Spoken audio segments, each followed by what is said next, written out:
Welcome to the Timken Museum of Art's Creative Engagement tutorials.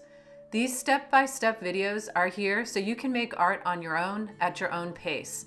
You don't need experience or a studio, just a willingness to begin. In today's video, you're going to learn how to make art with text using bubble letters. For this project, you're just going to need a piece of paper, a pencil with an eraser, and some colored pencils. You could also use any other coloring materials you have. All right, let's get started. I want you to write out in print the word art. Go ahead and have the A be a capital letter, the R be lowercase, and the T be lowercase. Make sure to also space out your letters a little bit to make room for the bubbles. Next, you're going to add ovals around each part of the letters.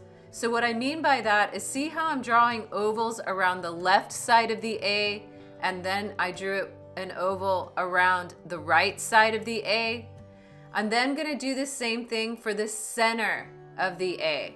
So what we're doing right now is just adding overlapping ovals that surround the lines that make up our letters.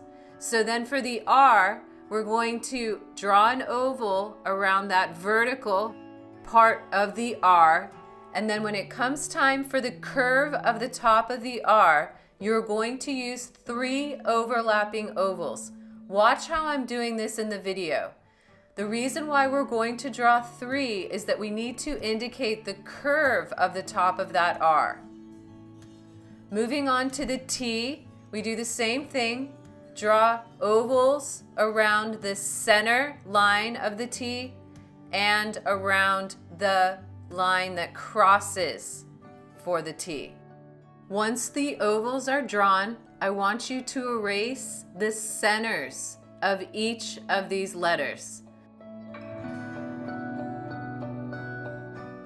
Next, what I want you to do is to trace over the outside lines that indicate each letter.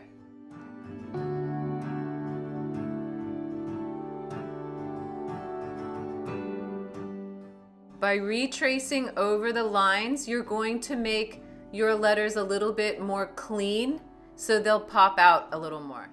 This approach to drawing bubble letters will work with any word. And now to finish the project, I just want you to add a background and decoration to your letters. Keep it easy and fun. I just added the paintbrush dripping with paint, and those circles are supposed to be swatches of paint on a palette.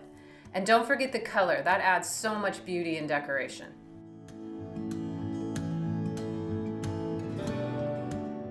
And here are a few other examples that might help give you some inspiration.